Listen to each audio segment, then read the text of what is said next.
So once again, I'm recording the session. Okay.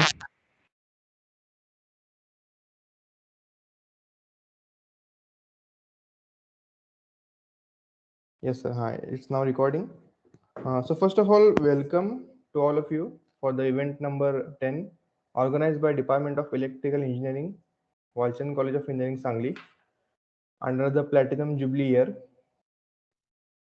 So first of all, I would like to welcome our today's resource person, that is Mr. Pratik Doshi. So he's going to take a guest lecture on Public Policy 101. And before starting the lecture, I would like to introduce our today's guest. So Pratik Joshi sir is a policy enthusiast, okay, and he is working as a policy researcher scholar at Ashang Desai Center for Policy Studies, IIT Mumbai. He is focusing on the development of rooftop solar PV systems in India. Apart from the research, he also likes blogging and playing artificial intelligence based city building simulation games. He also occasionally posts blogs on his website. Okay. And Pratik Joshi sir was involved in the Government of India's biannual All India Solar PV Module Reliability Survey in the year 2080, conducted by NCPRE, which is National Center for Photovoltaic Research and Education, and also National Institute of Solar Energy. He has been a part of various industry consultancy projects. He has visited 4 PV related manufacturing plants in China and also inspected more than 32 solar PV sites consisting of a rooftop, also ground mounted, floating, and canal top installations across India. So he has a 3 years of research and consultancy experience, including experience at National Center for Photovoltaic Research and Education, IIT Bombay, 3 years academic experience, VIT Pune and VTC Padgaon. He has done diploma in electrical engineering from our institute, so he is an alumni of our institute. BTech in electrical engineering from Dr. Batu University, Loner, and ME in Electric Power System from Anna Sahib Dange College of Engineering. So this was about our today's guest. Now I would like to uh, tell Roshi sir to take over the session. Thank you, Inamdar sir. Thank you, Potti sir, for inviting me, and very good morning to everyone. First of all, it's very strange to talk to the black boxes on Teams. So I would request all of you, if possible, please turn on your cameras. Let's make a human touch to this online era that we are living in due to the any reason that you may have. So if possible, just turn on your camera. Let's see each other, and then yeah, that is a request from my side. Otherwise, yeah. So Inamdar sir has begun. So I request, if possible, just adjust yourself. We all know how this work from home or study from home works. I've been doing it for last 2 years. So yeah. So let's begin with our topic. So is my slide visible? Yes, sir. Your slide is visible. Yeah. Thank you. So, so the topic is Public Policy 101 getting started. 101 is usually the course code given to the very basic courses, introductory courses. So in that sense, public policy is very nuanced in India, and as an academic discipline, it is evolving since last, say, 5 decades, 6 decades. The theory goes beyond that, but then structurally, it has been in picture very recently. So in that sense, and since we all are engineers, I have been part of this glorious journey of Walchand, and I am from Sangli, and I've done my diploma in electrical engineering. If you know Rajay Bhosle sir and all his team and all these things, so I remember those days. We used to sit under a tree in the ground and all those things. So we have all those memories. And coming from that institute, and now you're sitting there doing your BTechs, masters, and I have been through that phase. I've seen people, I have seen your friends, and apart from that, from my bachelor's degree. I have engineering friends. I have done engineering, so I know switching domain, that is engineering, to some non-engineering term. And I'm not talking about MBA. This is very different field. Okay, we all know that BTech plus MBA and then doing something, but public policy is something different. And that's what I've done. That is my journey, and that's what I'm going to share, what this public policy is all about. So this is a getting started starters pack to public policy. Since you all are from BTech and MTech, I'll touch little bit detail of some part of it, and rest of the things you can explore on your own. That much capable I'll make you at the end of this presentation. So these are the four points that we are going to touch upon. The very first is basics of public policy, that 90% of today's presentation is on this part. Okay, so what are basic tenets and characteristics of public policy, and the rest of the three are very easy to catch if you get the basics of PP. PP is public policy. Then we'll see what is policy studies as a domain in India, and then what are the opportunities and what is there in for engineers. So in basics of public policy, we will see the definitions, interdisciplinary nature of this domain, why to learn public policy, what is policy cycle, what are policy making theories and models, uh, what is public in public policy, all these basic terms. You'll just get gist of what is this policy studies all about. So I'll start with some definitions, and before I start, I would like to just ask if you have any expectations from this presentation that you want me to cover, so that if I'm nearby to that point, I'll just touch upon that thing. So I would like to ask, or you can put it in the comments also, if you have some expectations from me, like, okay, I've come here, I'm attending this webinar because of this reason, so that I can cover that. You can unmute and talk if you want.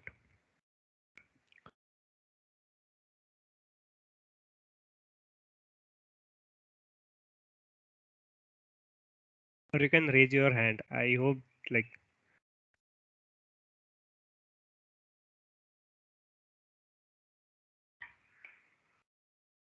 nobody's preparing for MPSC, UPSC. Haven't heard of it. That is a common, not widely accepted, but that is a trend in engineering. Okay, so considering that you all are here to what we have to learn on what we have provided on poster, we'll start with some definitions. We'll go with the flow that I have designed this presentation for. First, we'll start with the definition of policy itself. So, for a layman, or maybe many of you, you might have thought of LIC when I say policy. Okay, because that was a synonymous term, like Parle-G and biscuit is it's synonymous kind of thing. Xerox and photocopy is synonymous. So like that, LIC and policy was synonymous, is synonymous rather, and but they are different. Like LIC, when you say LIC, it's an insurance policy, and policy in general is nothing but any arrangement, any agreement you make, or any protocol or process you follow. So there are a lot of definitions of policy, public policy. I will have this simple two-liner definition. A policy is a deliberate system of principles to guide decisions and achieve rational outcomes. A policy is a statement of intent and is implemented as a procedure or protocol. So your every day is actually filled up with policy. The way you ride your bicycle, the way you behave with your colleague and your seniors, and the way you conduct your daily habits and everything. So that is actually part of a larger policy. Okay, so don't just look in terms of insurance policy. Okay, and even if you put this definition on that part, it fits in. So if you have vehicle policy for your car or bike, and if it meets with the accident, so what to do after that thing is already mentioned in the policy document. Who will bear the cost, under what conditions they will bear the cost, even the health policy, if you take it. So what diseases are included, what is the protocol to go with, is it a cashless, or there are a lot of conditions and ifs and buts in that. So it's nothing but a statement of intent, and if this happens to a person, we will take care of it, and in lieu of that, we will demand for certain premium, monthly or say annual premium. Okay, so that's what simply it means. But what I'm going to tell you today is not this policy or not insurance policy. That's just one part of policy. Okay, what I'm going to tell you is about public policy. So before we go to that public policy part, we have seen what policy is all about, and let's see what policy studies is all about, which I'm doing right now. So policy studies includes the analysis of what? Analysis of two things, either the process of policy making or the contents of policy itself. I'll give you example. So India recently have launched this drone policy. Earlier we didn't have any policy. By the way, not having policy itself is a policy. Okay, we'll come to this point later on. But then we have a drone policy. So how do you analyze this policy? First, you see what are the contents in that policy. That is one way of looking at it, evaluating one way of evaluating policy. Second, you see how the policy has come into picture. Other example, if I have to give, is tax on digital assets. Popularly, the media has called it as a tax on cryptocurrency. So the one way of analyzing its content, and second way is analyzing how it has been made. So this is a part of policy studies. So policy studies includes analysis of process and content, and examines the conflicts and conflict resolution that arise from the making of policy. So if you take this decision, what will be the conflict in future, and how do you resolve that conflict, or how do you minimize that conflict? So this is all about policy studies. Is if you have to define it, okay. So I'm putting it in very basic terms just to begin with. There are other ways in academics. There are a lot of complicated definitions for it. But then if you have to simply put in these terms, this is all about policy studies. And now let's come to two statements which will again bring you closer to the concept of public policy, or say a policy studies. So what do we basically do? Before we go to these two statements, I would like to tell you what do we basically do. So government has a public mandate. They take some decision, and they are said to be benevolent. So government actually takes decision, and then there are we who analyze those decisions, and then we tell government, okay, if you do this, this will be the output. This may be the output. You cannot be sure, because there are a lot of factors involved, unlike our engineering problem and engineering solution for that. Because there are a lot of actors involved, there are a lot of factors which are beyond your control and all these things. So you analyze the policy, you analyze the real world situation with your skills, and then you tell government this is how it happens. This is about policy studies. Or if there is nothing, you start from the scratch and build that, okay, you have to have this policy for this concern. For example, how do you raise the representation of women in the society? One way some people look at it as, okay, empower them politically, so give them some reservation in parliament, then how much is again a question. So all these things are actually debated, evidence based, and then they are discussed, and then the decisions are taken. Decisions are not taken by me or not taken by researchers. We are mere researchers. I'll tell this part later on. But then this is basically what we do. So I just told you one example of policy, that how do we empower women in that part. What are the other examples? In policy studies, if I have to analyze a Swachh Bharat policy, has it been effective? Is there any scope to improve it? Has it been efficient? See, effective means, has it resulted? Is there any result of that policy? Yes, but at what cost is the efficiency? Can you be more efficient in that? So this is how you can analyze. Then there is stakeholder analysis. Then there is, you can even have regression if you have data points and all that thing, which many of the researchers actually do. That this is the historical installation, and this is the future projection, and you act accordingly. If you have gone through the climate change policies and IPCC reports, you will get to know there are scenarios and projections for that. Again, there is Make in India policy. So you can analyze that. Okay, how many startups we have? Each startup a benchmark for analyzing Make in India. You can start from that question only. Or employment can be a benchmark for the success of a policy. Then there is National Education Policy. You might have heard a year ago, a couple of years ago, it was launched. So then it was launched. It was prepared after so many negotiations and discussions and so many rounds of preparations of the policy document. So how do you implement it is again a challenge. So you can analyze that part also. Then there is Ujjwala policy, if you have heard. So I'm just taking few names which are quite in the media. Doesn't mean that these are the only things. People are working on whole host of issues, right from water management, right from how do we manage our waste. Uh, so waste management and all these things. So there are a whole host of issues that we are struggling with. Transport issues are there.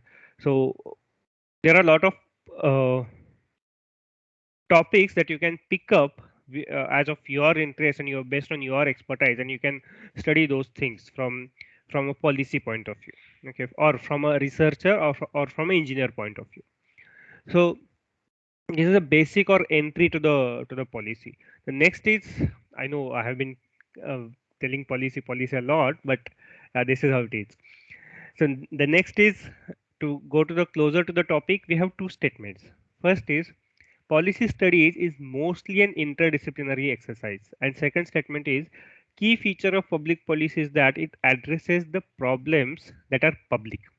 So we'll focus on first statement. Policy studies is mostly an interdisciplinary exercise, and that's why it is very new in a nascent stage in India, and there are many universities and institutions coming up with policy studies courses.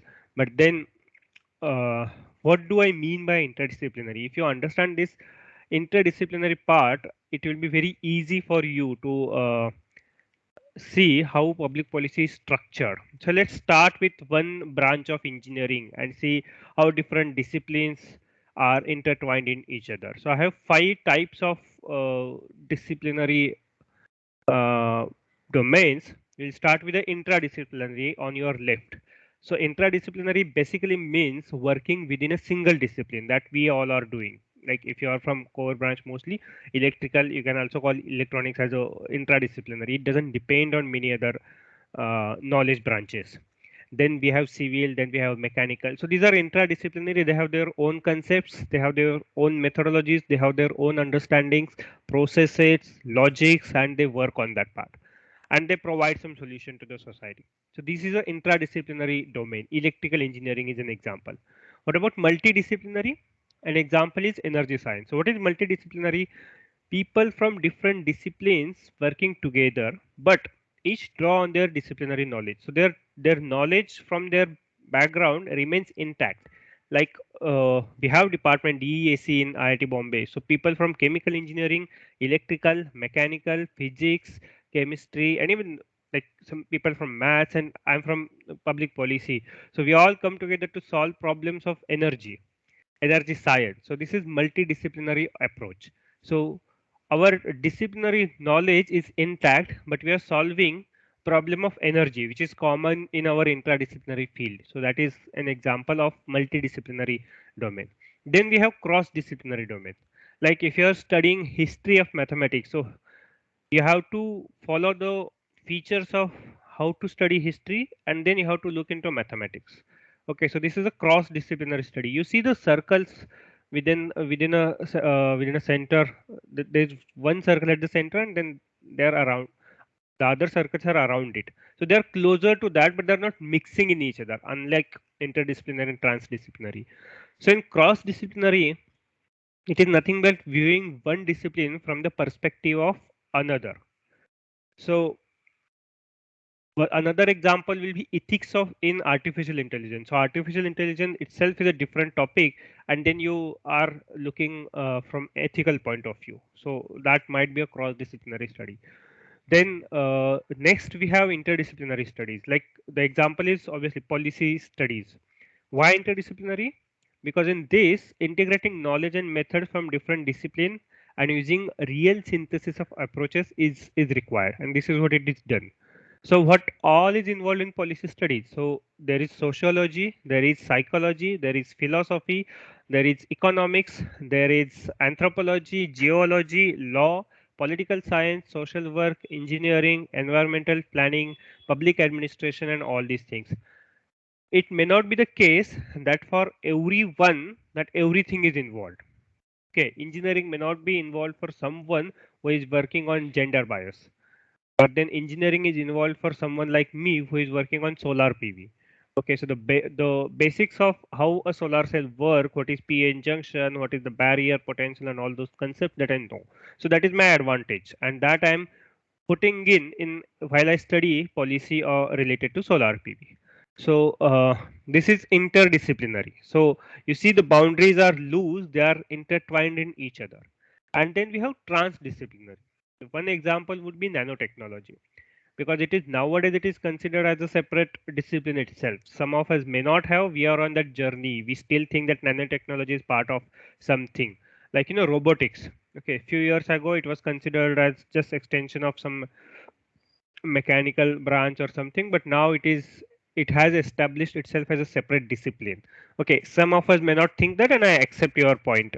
I respect your views, but this is how the disciplinary things work, and you see the arrows in between them. So this is a journey. So nanotechnology, again, it has come back to the interdisciplinary. Okay, so transdisciplinary domain is nothing but creating a unity of intellectual frameworks beyond the disciplinary perspective. So you bring all these things so much close than so that it acts like an interdisciplinary, a single domain itself. Okay, so now you think about public policy. Okay, it's an interdisciplinary thing. It intertwines lot of things in it, and which is needed.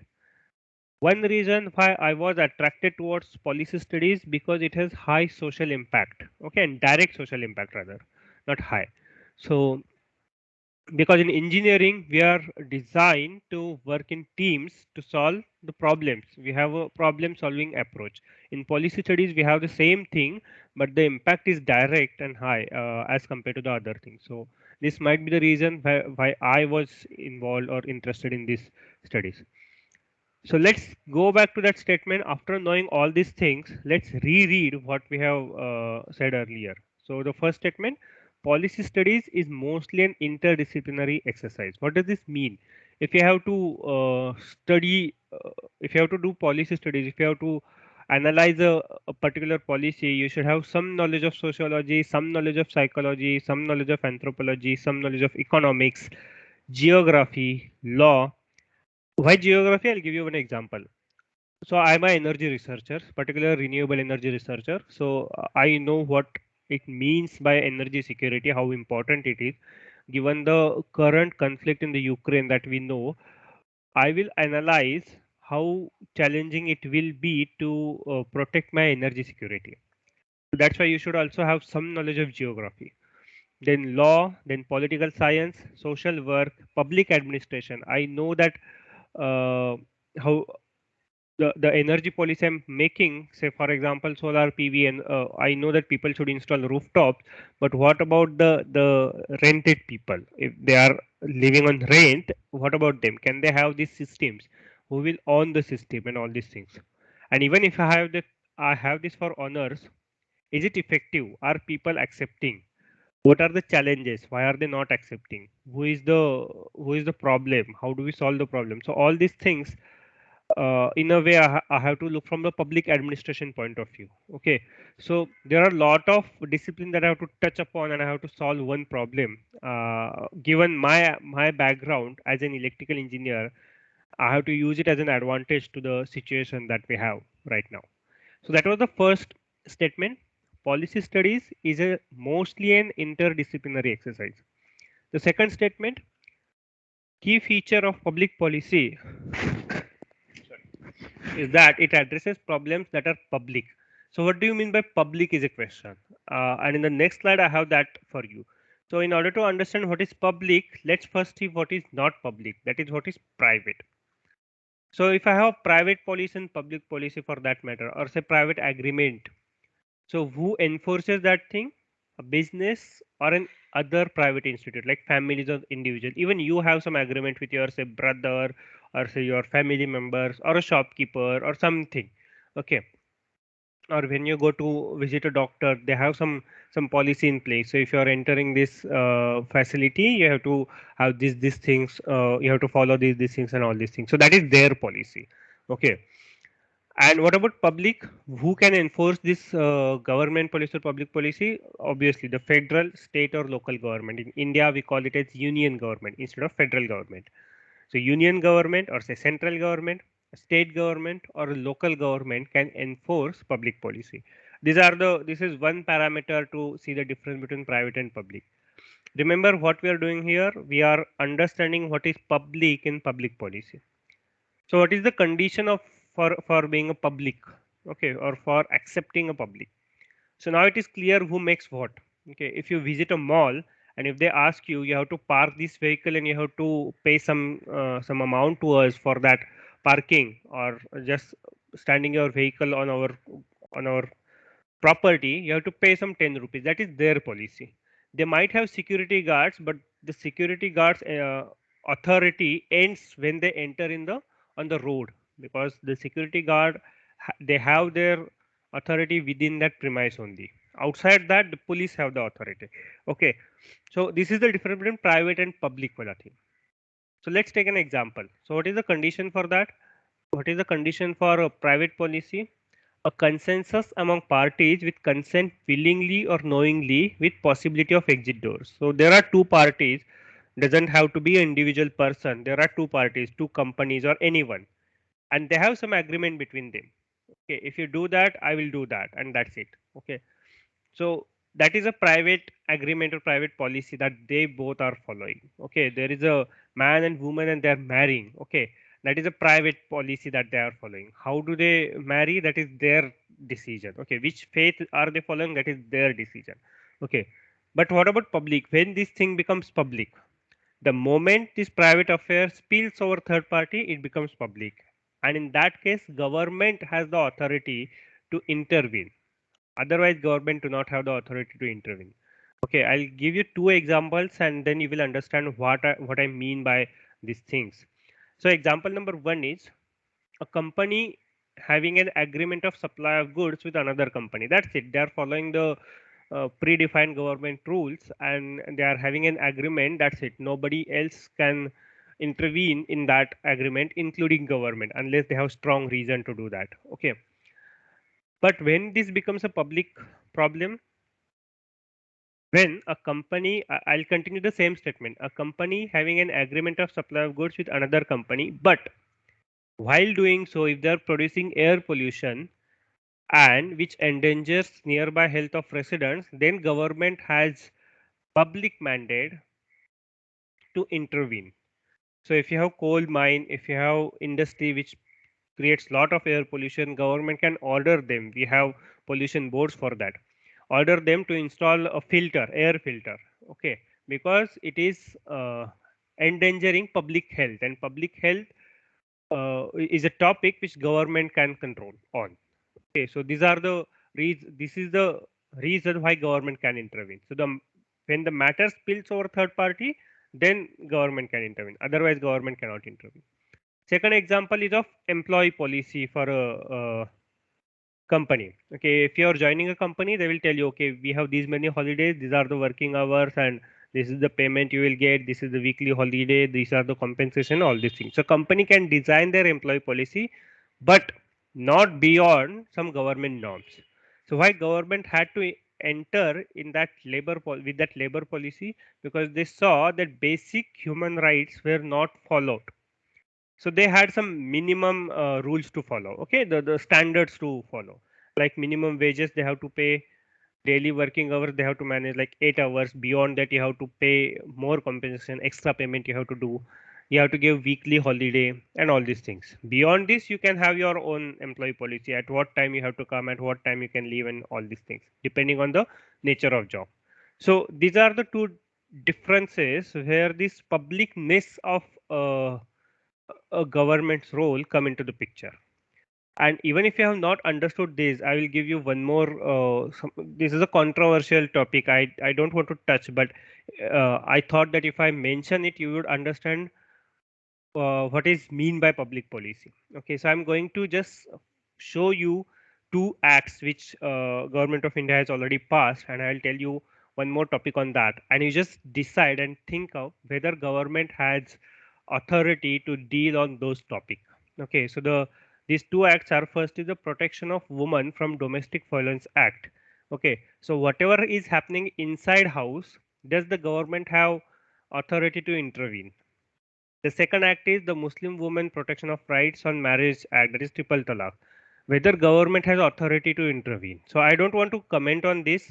Again, there was a Prevention of Child Marriage Act. So government thought, because it thinks that it is benevolent, it is paropakari, because your incidents inside house are affecting the societal uh, behavior, is what government thinks. Okay, this is not my opinion. So that they have made this act. Okay, so now you think about what is private and what is public. So this is a three thin hairline. You have to decide whether the topic is public or private, and then they make acts, because they want people to behave in a desirous manner. Okay, so domestic violence, I remember in my childhood there used to be a advertise of bell bajao. Okay, so I remember this domestic violence act from that. So in 2005 we had that act. So I'll just leave it here. I'll pause for some time and then we'll move to the next topic. Any comments, or how are we going, or any expectations now that you have got some sense of what I'm talking about? Is it boring? You want me to change tone or something? Just I'm open to your comments. Please speak. See, we don't know the topic, that's why we are here. I'm not going to tell you how to write A and B. That's not what we are mean, why we are mean to be here. You don't know the topic, that's why you are here. So you should have your own expectations, and you tell them, either you comment them. And I'll wait for a couple of minutes for your opinions, if you have any expectations or something, or comment on this, or opinion on some topic that I've explained you.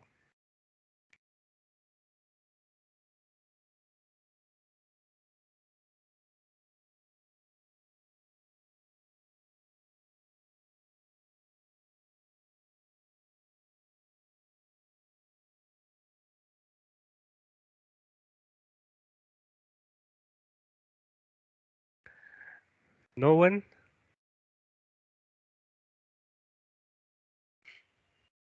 Okay, so let's continue. Let's continue with defining public policy. Now you know what is policy. Now you know what is public, which is basically something which is not private, is public. So let's define policy, and let's see how different academicians have defined public policy. So first definition is, this is just, you just read through it and you will understand. The term public policy always refers to the actions of government and the intentions that determine those actions. That is the first policy. Plain, straightforward. Actions of government and intentions. That's it. Second definition. PP is the outcome of the struggle in government over who gets what. So within government there is struggle and there is fight, and public policy is nothing but the outcome of who wins that battle. Third is whether government choose to do, sorry, whatever government choose to do or not to do is nothing but public policy. If I think that, okay, this 2000 notes are, sorry, 1500 rupees notes are not going to work, that's a government policy. I choose to do that. Okay. If I'm not going to comment on some topic or not going to take action on some topic, I choose to not to do that, and that's a government policy. Next definition, public policy PP consists of political decisions for implementing programs to achieve societal goals. So these are political decisions, but to achieve societal goals. Okay, and they have some implementation program with them, like vaccination. Okay, so they have some, there is some political decision, it has some implementation plan, and to achieve some goal, societal goal in it. I'm still touching some social science related topics. I'll come to the engineering related topics and policies later on. Last definition, by Guy Peters, stated most simply, PP is the sum of government activities, whether acting directly or through agents. Agents, you can say like regulators or so, like RBI, IRDA, and TRAI, electricity regulator, as it has an influence on the life of citizens. So it is nothing but sum of government activities is what PP is all about. So fairly simple, nothing that complex. There is also a popular term called political science. Okay. So what is this? How is it different from public policy? So political science is a broad field of study. Okay, and it is part of social science that focus on the systems of government, and it focus on the analysis of political activities and behavior. So largely, if I have to talk, it talks about the process. But what about public policy? It is a branch of political science again, but it addresses the public concern and problem. So I would say, in simple words, that's my way of looking at things, that political science is all about process of this decision making, and public policy is mostly talk about the content within it. Okay, if I have to differentiate these two. Uh, the last definition, government activities through their agents. So their agents might be, say, one example is regulator. We know that monetary policy that comes every quarter, the Reserve Bank of India, they decide whether to change the repo and reverse repo rate. Okay, this is one thing. Okay, anyway, you see the third definition, whatever government choose to do or not to do. I have one more example for that. Minister Nitin Gadkari, he said that India will not think about self-driving cars. So government has not decided, since he is minister, his statement weighs high. So the government has decided not to do something. What they are not doing, they're not in favor of self-driving cars. Why? Because we have a lot of population to feed. We have many people, they survive on driving cars. So we don't want the self-driving car technology at the moment.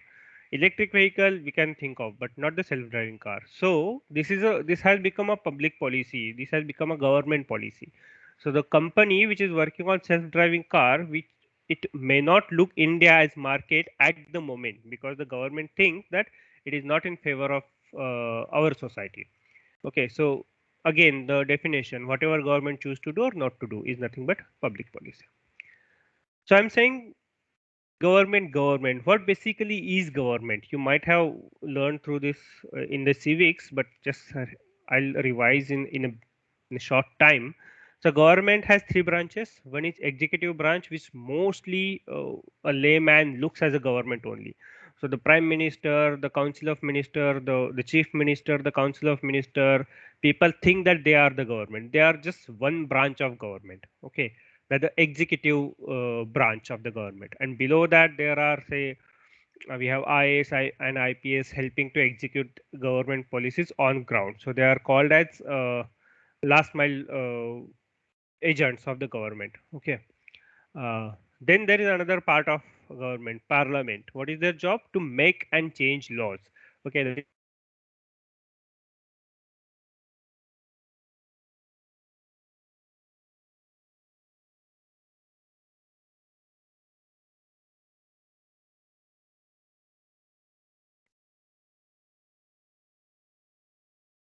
I'm choosing words.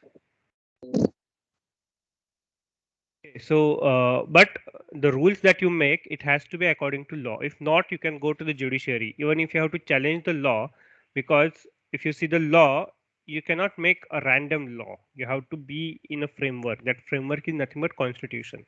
Okay, so within the constitution, you have to make a law. And then if there is conflict with the law and rules and any government action, you can go to judiciary, which is third branch of government. So all put together, and then judiciary, they cannot make a law. They can just pass judgments. They can judge on the law whether this is the law, this has happened, and this is wrong or this is right. They cannot make a law, because a person sitting in judiciary doesn't have public mandate.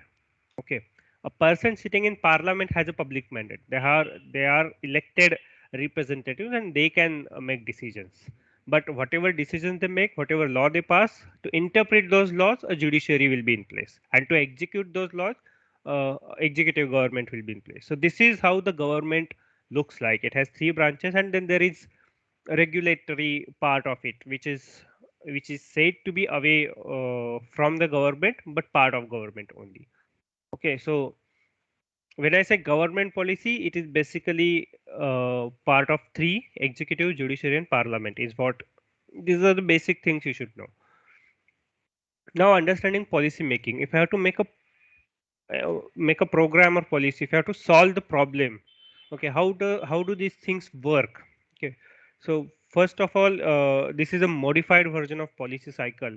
Policy cycle is widely used to understand how policy works, how policy is made. So it starts with the agenda setting. It is nothing but you identify problems that require government attention, decide which issue deserve the most attention, and define the nature of the problem. Who does this? A sitting government. They can have a list of problems and then they will have prioritized. They will make a prioritized list. That is a political decision. Okay, I want whether a taxing a liquor is prioritized over the other problem or not. That is a political decision.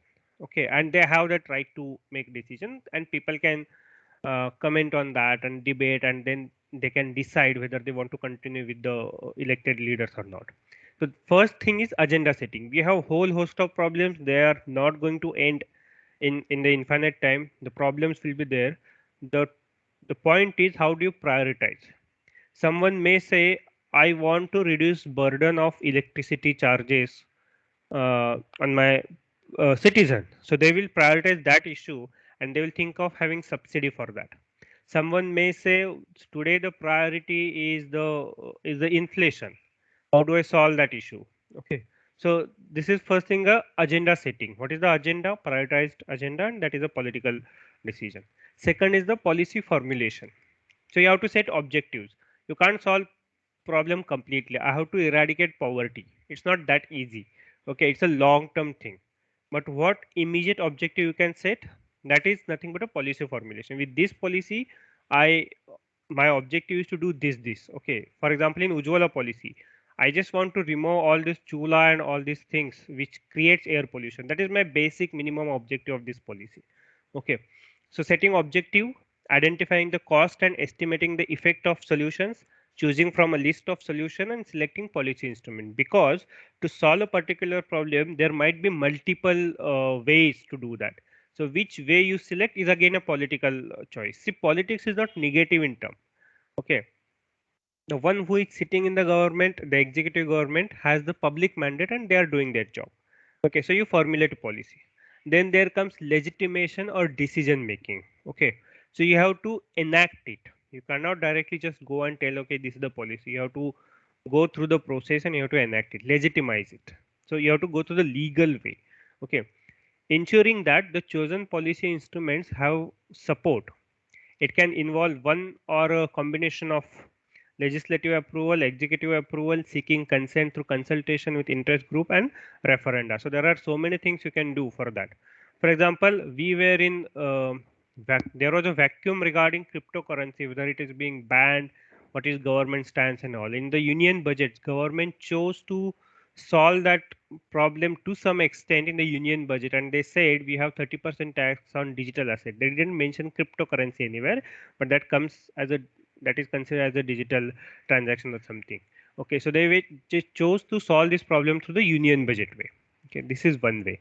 Fourth is the implementation. Now you have policy in place, you had problem, you had lot of solution, you picked one solution or multiple, then you are you made decision. So I'll tell you one more thing. So if you are building a house, the government gives you 2.5 lakh subsidy if you're taking loan. Okay, so Pradhan Mantri Awas Yojana. Okay, so how do you implement it? So you have to take you have to involve banks which play major role in loan disbursal, which have some credibility for the accountability part of this 2.5 lakhs per person, and then they have criteria within it. So then comes the implementation part, establishing or employing an organization to take responsibility for implementation. Okay, if I have to build roads, I have some MMRDA or some authority which looks after that implementation. Okay, if I have to solve the state transport problem, I have MSRTC in that thing. If I have to solve the problem of electrification, I have some REC and some companies in place. Okay, so this is nothing but implementation, and I have discoms in place. Okay, who can expand their networks, geographical networks. And again, I have some whole host of bureaucracy with me to implement my plans. Then next is evaluation. My policy is in place. How do I evaluate it? Assessing the extent to which the policy was successful or the policy decision was the correct one. If it was implemented correctly, and if so, had the desired effect. For example, Swachh Bharat, how many toilets were made? How many of them were the first time toilets? Or how many of them made uh, revamped their existing toilets? So all these things. then the open defecation districts and all these things. These are the criteria to evaluate the Swachh Bharat scheme. I'm just throwing you some examples of these things. Then the last is maintenance, succession, and termination. Okay, considering if the policy should be continued, modified, or discontinued is nothing but maintaining the policy. Or sometimes you may feel that now it is no more required to do that, and we terminate the policy. So that can also be done. So this is how a policy cycle works. And with creating one policy, it may have conflicts with some other part. It may create some other problem. So you have to solve that problem with another policy, and this process continues. That's why this is policy cycle. Understand that this is not that linear as we see on screen. In real life, it is very random. Sometimes during implementation, they go to the policy formulation. Sometimes during decision making, they go to the policy formulation. Sometimes during evaluation, they change the implementation mode. So a lot of things happen, even in the agenda setting also. So this is not as simple as we see on screen, but that's the beauty of it, is what I believe. So, and that's the complexity in real life that we are living in. But to see those things, to study the frameworks helps you understanding the problem and situation, and helps you solve it in a better way. I guess it's going good till now. So we'll see what are the different policy making models and theories in very brief. Trust me, we have spent a whole semester on policy making only. Okay, how do different policies are made? So, and I'm telling you all these policies in one sentence. That's a big crunching, or say uh, compressing all the idea in one statement. So institutionalization is one way. So by the way, these are just frameworks, okay, to understand the reality or what is happening in particular topic. So you can have one topic and you can implement all these models to that topic, and you can understand it, how it has been made. So institutionalization is one theory of policy making, which says that public policies have their origin in governmental institution. Why? Because government institution, they have legitimacy, they have universality. It can be applied across the geographic region that the government holds, and they have coercivity. If you don't follow those rules, government has mandate. It can coerce you. It can fine you. It can put it in jail, and depending on the situation and all these things. So they have this LUC three parts, and that's why the model says that all the PP, they have origin in the government institution. Okay, what is the example? The example is COVID-19 protocol. Government have legitimacy, they have universality, and they have coercivity if you don't follow them. Next is group theory. How do you understand it? It sees policy as an equilibrium. So it says that PP is outcome of compromise solution reached in the struggle among interest group. One example is tobacco ban. So have banned tobacco, or say plastic ban. Okay, there are companies who are manufacturing plastic in Maharashtra, but Maharashtra has banned plastic. So Maharashtra has actually banned use of plastic, not manufacturing. So you can manufacture and sell in other states, because the government want these industries to stay in the state, because they provide employment and whole host of things. They provide revenue to the government and all those things. So this is nothing but there are different interest group. There are environmentalists who say that plastic is bad. Government knows that, and then there are these industries which give revenue to the government, also the employment to their citizen. So you have to reach at a common space, which is you ban the use of plastic in your state, but allow them to be transported to the other state. Same thing with the tobacco ban. You manufacture tobacco, but you print a label saying that it is hazardous for the health, because it is actually addictive, and it is impossible to leave that thing on day one or day two. Okay, so you have to gradually reduce it and its consumption and all these things. So we have that actually COTPA Act passed by the government. Okay, so that's they are looking for win-win situation. So it's nothing but different interest group are pushing for their interest, and government is actually coming to a resolution which is best of all the stakeholders, and then going forward. So we say that government has, what is the role of government? It is to avoid the anarchy. Okay, just pushing it forward and forward and all these things. This is also said for the diplomacy. Next part is public choice theory. So in public choice theory, earlier there was this economic theory, traditional theory, which says that So if you're a politician in economics, you would act like a normal public, and in while doing politics, you would act like a benevolent person. Okay, but this theory actually challenges it. Okay, so political actors put self-interest over public interest, is what this theory says. This theory challenges traditional understanding that says people act differently in politics and economics. This theory says that if there is politician sitting and taking a call, most probably the call is because it helps him to get more votes in the next election. Okay, so any decision of the policy driven by electoral benefits, I'll not name, but you take any government policy in recent times, you can put it in this theory and understand why government is doing acting like that.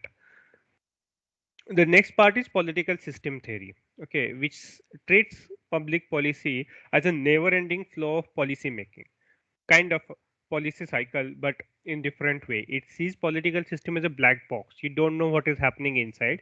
You have some feedback to give, some positive, some negative. There are some demands by the people. There is some political thing happening, and then the outcome of that is a policy document, which is law and decision that the government takes. And based on this policy document, again there will be a feedback to the political system and the environment. So this is a political system theory.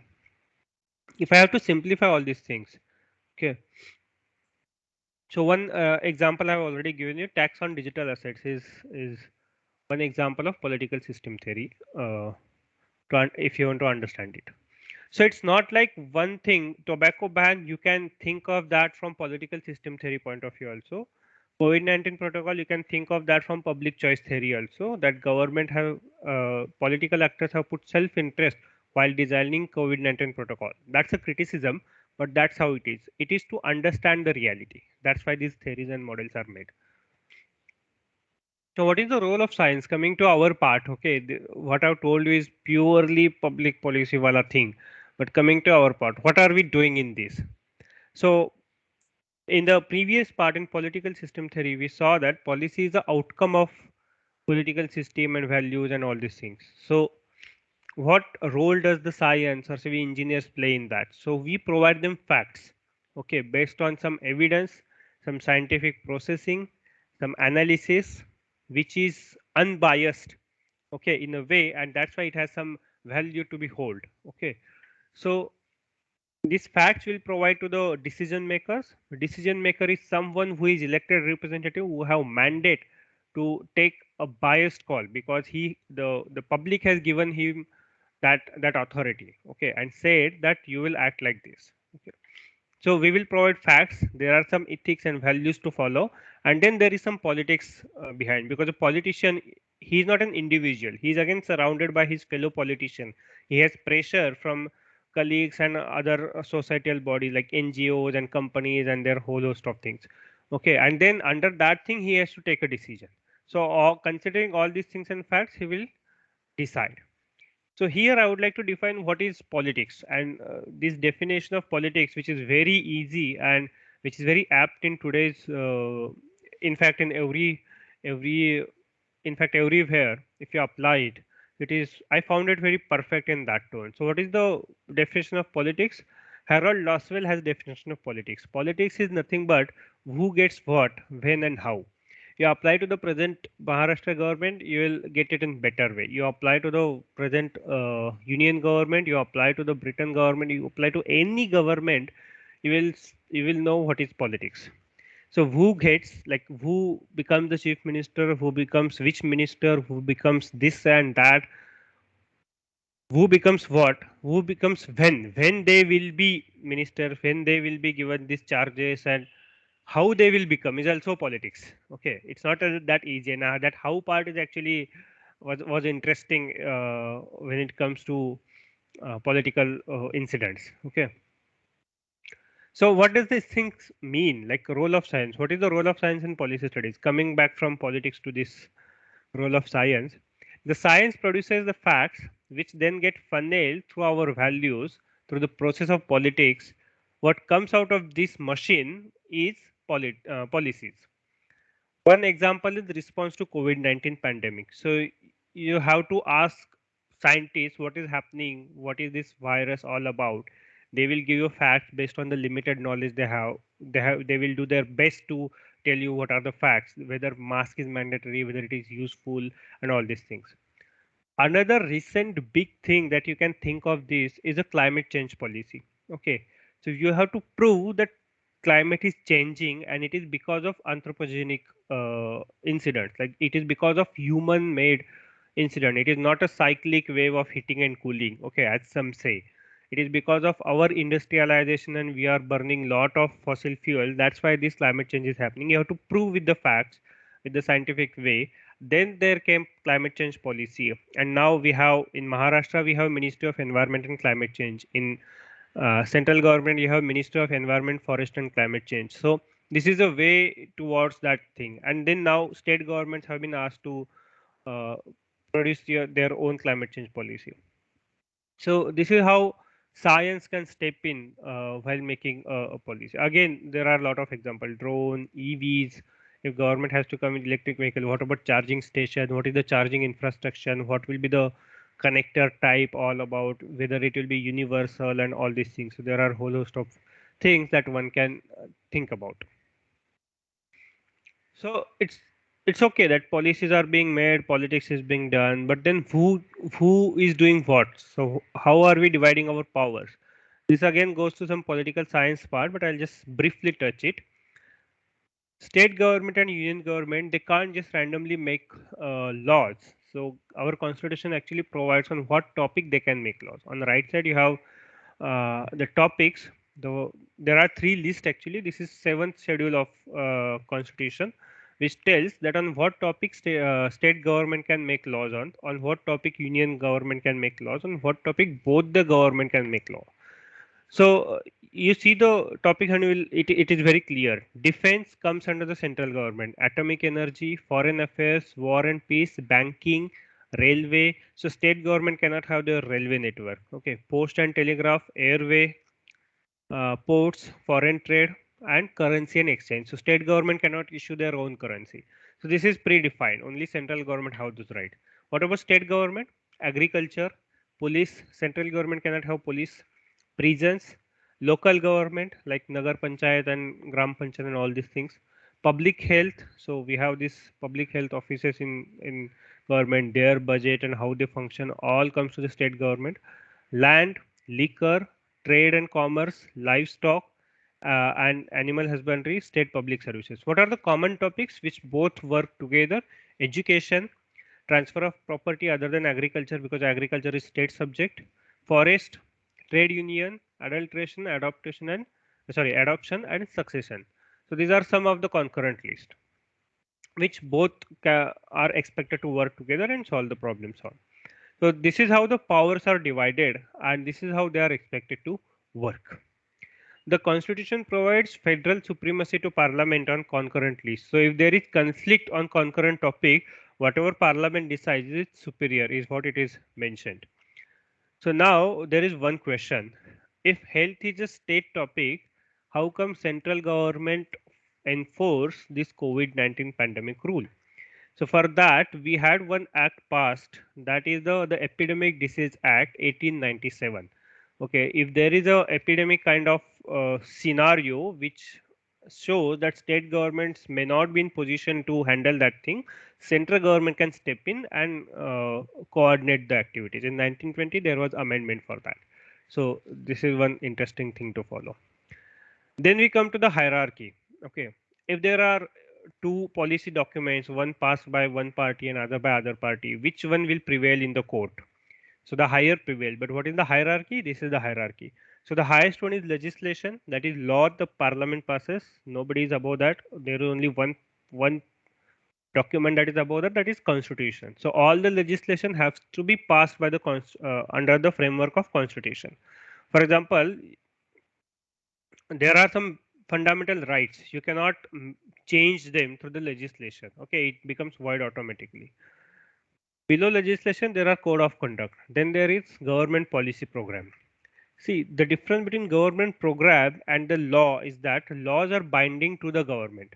If tomorrow a government makes law that we will double the farmer's income and they make a law, they have to make sure that the farmer's income is doubled. If not, they have to compensate. If government prepares a program and declares we will double the income of farmers, and if they fail, nobody can sue them in the court. Obviously, they can debate and they can have this that election agenda, election point, but then this is the difference between a program policy and a legislation. Legislation is binding to the government also. Then there are standards, then there are procedures, guidelines, government resolutions, and then there is local documents. So this is a policy hierarchy, but all these things is within constitution only. Here is one statement: if you are choosing public policy as your career, or say, or a future domain, here is the thing: policy researchers should not make value choice because they do not have mandate. So whatever facts, whatever data we have to process as it is. We should not have our biases in it. Okay, this should happen like that. That is not our call. That is the the elected representative will take a call on. Okay, so this we have to keep in mind while analyzing the policies. Okay, what are the different topics that you can make this, you can think of for these policies? One is social media services. Second is UPI payment. You can have policy on that. Online shopping. There are frauds and all these things. Now they prepare some cyber policies, cyber law policies, and all these things. There are issues with the data privacy. There are issues with the fake news because of cheap internet access. Everyone can have internet, and then sensationalization, trending topics, and these are the serious matter that the society is facing, and then government can intervene in these topics. Then CCTV surveillance. Okay, if you watch this, there are some countries or states which are being blamed for this. So they have CCTVs everywhere, and they are basically through image processing. Here comes the science part. Through image processing, they basically trace the behavior of a person which invades the person's privacy. So there are privacy issues on that, and if the system is hacked, basically uh, anyone can invade your personal life. So the government has to think about. So these are some areas. This is not exhaustive list. You can just uh, think about it. Look at the third topic: online shopping. OLX and Amazon is okay, the fraud and all thing. What about companies? I have named, this is just an example. There are companies which are selling medicines online. What if something happens to a person who orders something online? Okay, so now they have asked for this prescription. What if they don't? What if they sell something like this? So they have these rules and regulations. Who is responsible if something happens to that person? So there has to be a policy in place which avoids, which tells these companies that you cannot just sell all the medicines online without any doctor's prescription. So these are the small things, but these are the interesting topics that we need to study. Now we come to the point: why study public policy? We are near to the end. Now we come to the point: why study public policy? Okay, there are three reasons why you should study public policy, is what we have been taught, and I personally believe. First is to practice politics. One should know how policies are made, what are the limitations. You don't need to be lawyer to understand all these things. It's great that you are coming from non-political background. You don't need to always study the political science. It's great if you study that. You are engineer but you want to enter, you just study some masters in public policy or some course, and then you will understand how do they make policies, and you can practice. A Congress minister, politician Jairam Ramesh, he has actually learned, he has masters in public policy, so he has learned what is public policy all about. Second, to advocate a position, you know the policy process, now you advocate a position. I'll give you a few examples. Anna Hazare, he was advocating a position. See, it doesn't matter whether he has learned public policy or not. You can be a person like him and you can advocate a position. He was advocating for transparency in government, and through that he forced government through various instruments he used. Okay, the policy instruments, not policy instruments, various instruments to influence government he used, opposition and all these things, for the transparency, and then he asked government to enact RTA, right to information. Okay, this was one thing. I'll not go in details of all those things. Next person who can advocate a position is Anil Bokil. If you have heard about this man, he was advocating for demonetization. He has presented, this is from the his interview. He has briefed about this idea to many politicians, okay, and he asked to demonetize, okay. The way demonetization happened in India may not is not the way he wanted, but he was advocating for that position. That he was looking for that as a solution, and he was demanding every government to do that. But there needs a political will, and this there are a lot of things involved in that process. So you can be a policy advocate in that sense. Next is to create and preserve knowledge. Like if you want to be an academic and you want to pursue this, you can also be part of several committees and all these things. So for that reason also you can study public policy. That is, these are the three basic reasons. What about career? What about career in public policy? You can apply in governmental, non-profit and for-profit sector.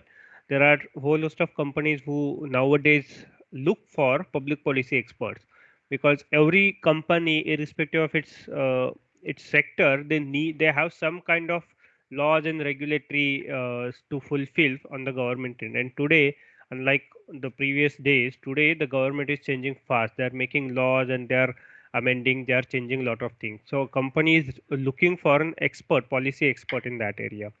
So there are non-profit, civic arena, NGOs, foundations and think tanks who look for this public policy expert. Again, in private sector, say for example Tata Motor, okay, if they are making an electric vehicle, they certainly have someone who is specially hired to look for government policies on EV, and who will brief the management regarding the change in the policy. So certainly there is position for a policy expert in that zone, because EV is a new thing to follow.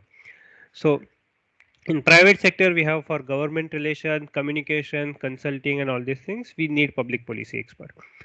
Next, local, state, federal and international government service, you can apply after doing public policy masters, or say PhD, or say postgraduate also.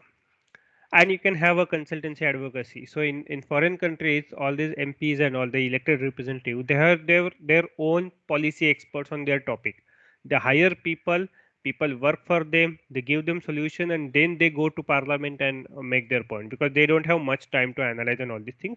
So they hire people who are expert in that area. So the MP and all, and this is also nowadays trend in India also. So the politicians hire people, they have their own think tanks, and they ask people to come up with solution for their problem, and then they pinch that problem in the public debates and all these things. So this consultancy advocacy consultancy also you can do through the public policy sector. What about engineers? So actually, the engineering work is influenced by laws and regulations. We usually focus much of the time on technicals, but most of the time, the problem that we solve in hand also has some legal front to it, which we don't see when we design or when we find solution. Engineers also have a problem solving approach. That's a good part of it, and we need this approach in policy also. See, problem solving can be incremental or can be substantial solving also. So that's a different matter. Whether you want to just change certain policy to make it better, or just to revise whole policy and make altogether new strategy for problem solving. That's a different part. But what we need is problem solving approach that we all have right now. Then analytical skills, which are useful for decision making, objective decision making. So there is no bias. If you have done some analysis on some data points on some issue, it is very easy to convince a person to take a call. Okay, so that's where our advantage as an engineer comes in. What are the examples? Drone, electric vehicle, data privacy, even energy, government, how much you should invest in fossil fuels. You cannot go away from fossil fuels suddenly. Okay, you have all the supply chains with it. You have invested, sunk in cost or say lock-in cost of the investment. How much you should invest in renewables. So this all comes in energy policy. Government relations in corporate, the famous Twitter versus Government of India Russ in the last year. Water management, how do you solve that problem? Transport, housing and construction, industrial development. If you are making policy for manufacturing industry, how you should design and all these things. There are a lot of things that an engineer can participate in through the public policy. So that's all about public policy. I'll just briefly go through what I'm doing through solar PV policy in my PhD. So I'm basically working on rooftop solar PV. I'll just briefly touch upon my topic. So this rooftop solar PV is actually part of a national solar mission. This national solar mission is actually part of a NAPCC, okay, National Action Plan on Climate Change, which was passed in 2008, and it has these many different missions, including National Water Mission, Solar Mission, Enhanced Energy Efficiency, Sustainable Habitat, Green India, and all these things. One of them was National Solar Mission. In National Solar Mission, I'll just skip this part. We have two targets. It was first started in 2010 with the target of 20 gigawatt, but then it was in 2015 this government ramped it to the 100 gigawatt, and now they are ramping up again to 175 or something, not 175, 450 gigawatt. So in 2015 they had target of 40 gigawatt rooftop and 60 gigawatt large scale power plant. In large scale power plant we are doing well, but in rooftop we are not doing well. So that's why my gap lies in. So this is the graphical representation. The first was Jawaharlal Nehru National Solar Mission in 2011 we started with target of 20 gigawatt in 22, but in 2015 the target was ramped to the 100 gigawatt, and then it was renamed as National Solar Mission. By 2021 we are nearby 40 to 50 gigawatt. The half of it is achieved. Because of this policy and all, we have this solar power plants at too many places. Government has subsidies and loan disbursal and whole host of policy instruments for that. Because of government support, the price of the PV panel has reduced from 11 rupees per unit to the 2.44. This is till 2018. Today we have one tender which was passed for 1.99 rupees per unit.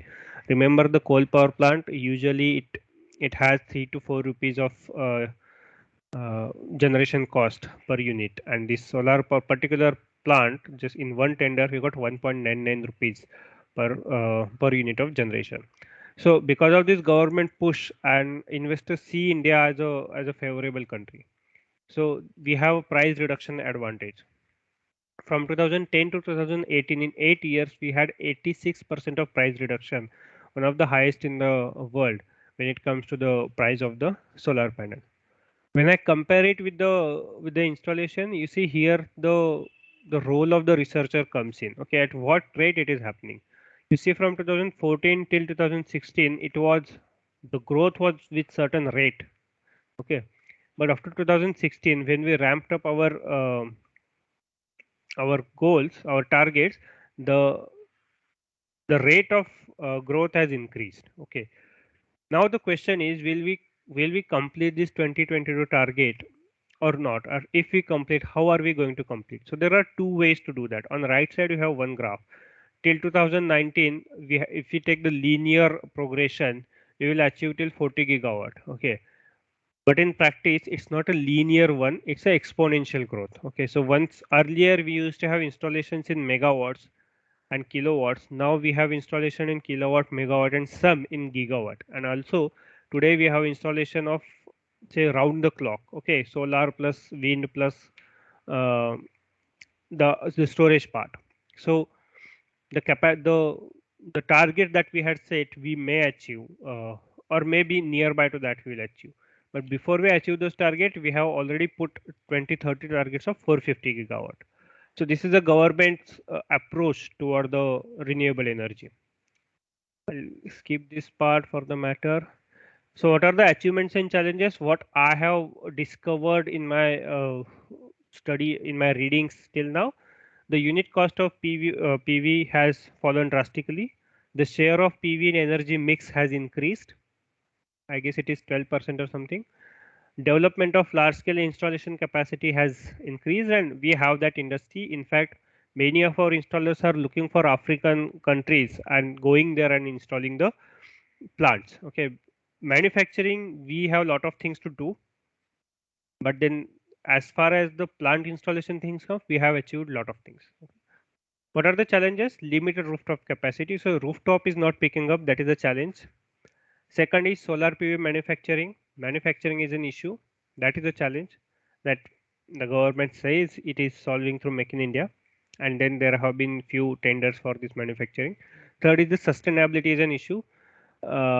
economically government is giving subsidies, and based on those subsidies and tax breaks and tax incentives, all these achievements have been done. What happens if those subsidies are removed, if those economic support is removed, whether that industry will fall or how? And it happens with every industry. Okay. And then technical reliability of existing system, we say that it is for 25-year warranty, whether it is actually, there are few plants which are working great even after 30 years, but what about the other plants? So sustainability issues are there. So not, this is not a big issue, but these are the issues as a researcher I'm looking at. So where does policy come in this picture? Because I've told you what is happening. We compare this with the USA. Okay, why policy matters? In USA, Barack Obama from Democratic Party, they supported renewable energy.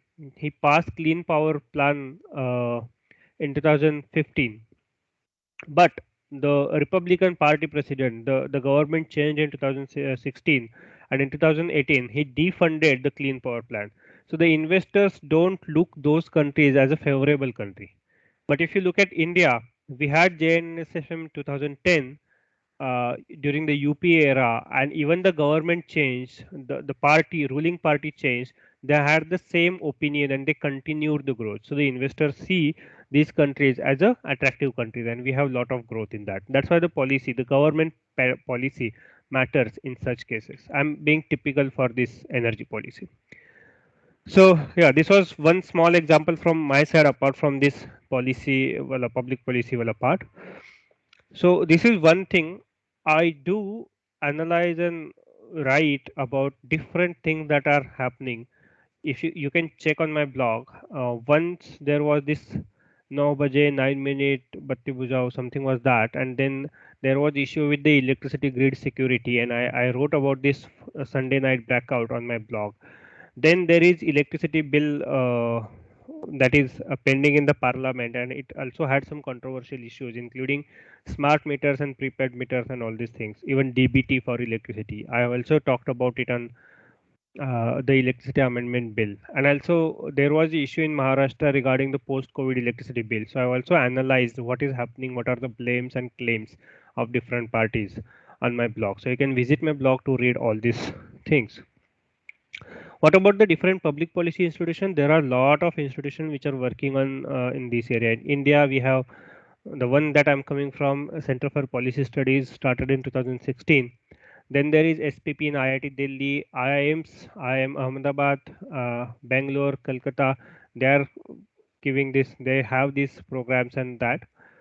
Also, there are some private schools like Azim Premji University, Jindal, TIS, Tata Institute of Social Science. They also have some programs on public policy.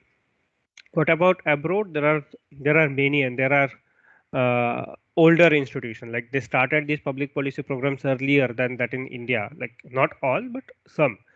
So you see in Canada, UK, University of Oxford, Kingston, Cambridge. In Germany, we have uh, schools and departments which deal with the public policy matters. Okay, Stanford University, Harvard University, Chicago, Michigan. So many of them actually have. In China, we have Tsinghua University. In Israel and Japan, also we have. In Australia, Singapore, we also have this Lee Kuan Yew School of Public Policy. So these are very famous institutions that I have come across. This is not a full list of colleges, but there are a whole host of institutions which are providing this education for public policy. So yeah, this is what from my side. If you want to know more about any of this topic, or if you want to personally interact with me, you can WhatsApp me or call me on 9420064303. You can follow me on Twitter. I have my gaming YouTube channel with the same name, Yours PJ, where I play that city building game that Inamdas had mentioned. It's an AI based city building game which simulates how people respond to different problems and then how do you react. It's a strategy building game, and I'll also have a personal blog on yourspj.in. So do visit and do connect if you want to know more about public policy as a whole. Thank you.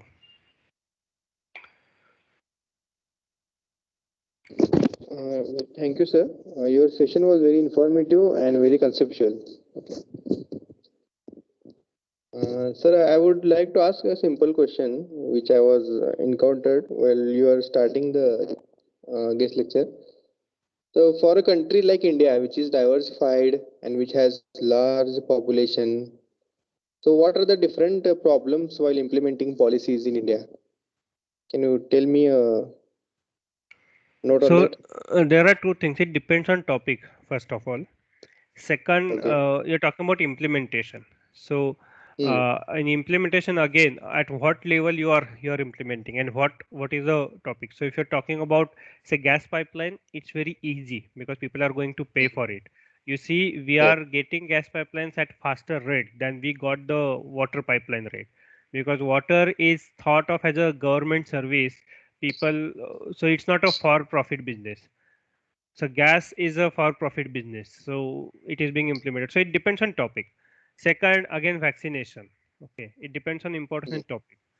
So the answer actually lies in the topic that you want to say and the implementation, the way they are implementing it. Hmm. And again, the Okay. question lies in the topic, whether it is a state subject, a union subject, or a concurrent subject, and what policies do the state have.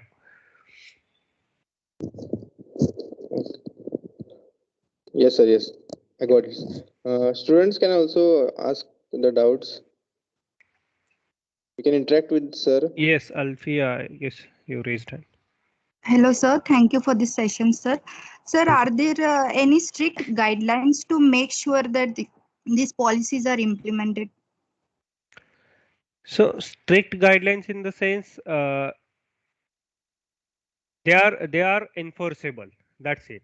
How they are, and if there is a policy coming from a government, you are in a chair, you are office bearer, you are supposed to follow that thing. Now it depends how do you do that. Okay, many of the times that happens that, okay, there is a circular from the upper office. If something is written in that, they will just do that. If it is of a interest of a implementer as such, they will have interest in the topic, they will do it on their own, they will add few of their points. So it's, so the straight way to answer your point is yes, if government has a policy, it has to be enforced, it has to be implemented. But in reality, it changes. Like a person may have different interests for different things. For example, if you have a collector in your district and if he is very enthusiastic about the woman issues, so anything that happens with related to woman, he will be very enthusiastic in a way. If he is very enthusiastic in a health issues, so he will take personal interest while implementing the health related circular and all that. And that's how it is. It doesn't mean that he is not implementing the other circulars, but this is how the implementation cycle works. Thank you, Have sir. I answered your question, or you can re-ask the question? I'm not sure whether you are satisfied. No, sir. Thank you, sir. I'm Yeah, clear.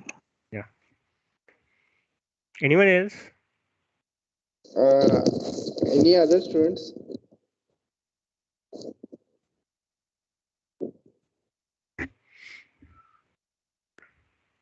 Any other students can also ask the questions to sir. Interact with sir. Feel free to ask.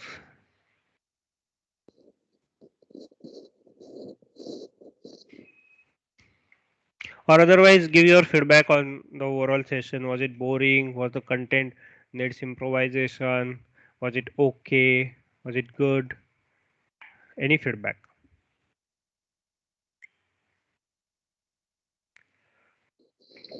Sir, I have one question. Yes.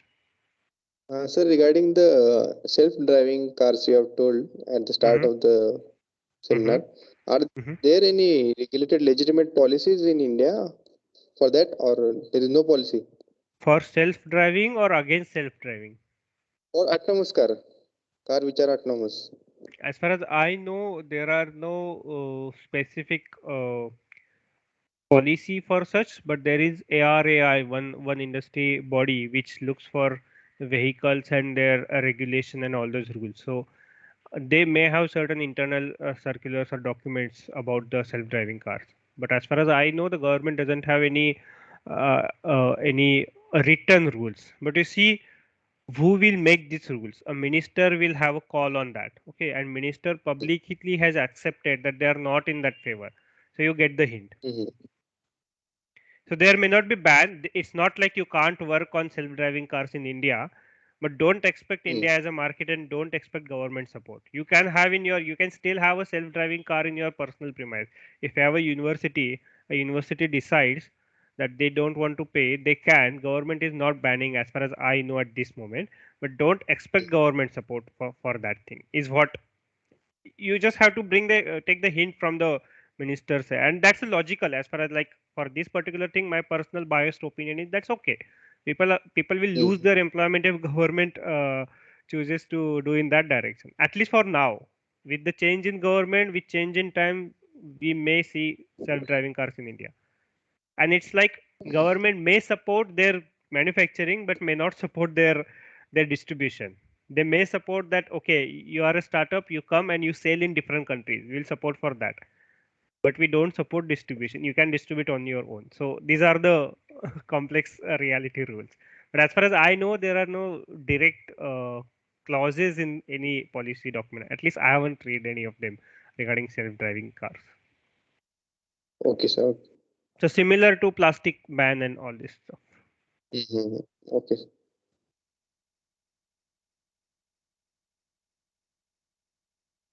Sir, is there going to be any kind of policies for the crypto? Just they have demanded the tax 30%. Okay. Yeah. There are no policies right now for that cryptocurrencies. Yeah, So, there as is a no. policy, Yeah. can you predict if it is possible for the government to? Yeah, they have to come with certain policy. Either they have to control it, either they have to ban it, or they have to allow it. Hmm. So if they are control in the sense regulating, so they will bring a Yes. regulator who will Hmm. have certain rules and regulations with time, or Hmm. completely ban. But completely ban doesn't go as far as this government's mentality and all these decisions take place. People are quite bullish on that part, but how do they control it makes is actually challenging, because lot of technology which many of the people don't understand is involved in that thing. So that's challenge actually. Okay, sir. Students who have any doubts can ask, interact with sir.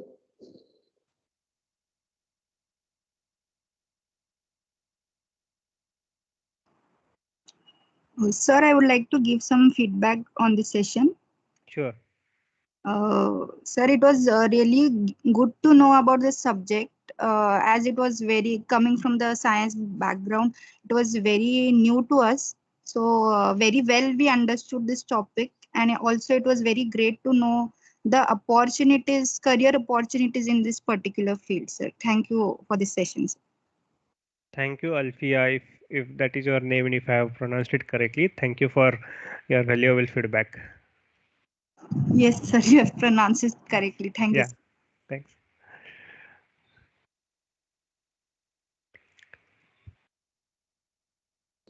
I would like to call Mr. Kosti sir to give vote of thanks.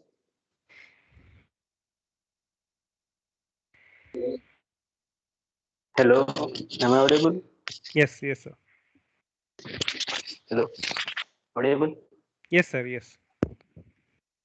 Okay, okay. So I would like to express a sincere thanks to Mr. Pratik Joshi sir for accepting the invitation and giving us a valuable time with our students and with us. And I also would like to give a feedback on this session. I was expecting that public policy you will explain only with the solar, but you cover that public policy in all the dimensions which are present. A lot of issues are there in society, so you cover the public policies We can have separate session on with that. I do respect to. that. Yeah, I do that also, but we can have separate Yes, yes, session on that. yes, sir. Yes, yes. One thing I would like to tell you, we have one subject which AICTE made mandatory to the students, which is Constitution of India, and in that students are learning right now that the terms which Yeah, you I'm explain aware in of your that. slides. I have taught the Yes, same subject when I was teaching to my bachelor students, law for engineers kind of thing. yes, So yeah, yes, good thing. yes, yes, yes. Now it was a really good subject, and it is a refreshable because we all are surrounded by some technical terms. Yes. So when such topics comes, it really refreshes. and somewhere feels that we should definitely know about this, because these are the rules and regulations. If we don't know, we cannot survive in this country. Yes. So somewhere I feel what I feel about from your session. So these are the important things. So I again express a thanks to you, and we will also like to see you again in the upcoming sessions or any activities in our institutes. Same here. Okay, Thank you. yes, thank you. So with that note, I declare that this session is over. Thank you. And I also thanks to the students for the patience for there and actively participating in the question answer activity. Thank you all. Thank you. Thank you, everyone. Thank you. Thank you, sir. Thank you, sir. Thank you, Thank everyone. you. You can everyone can leave the meeting now. Okay.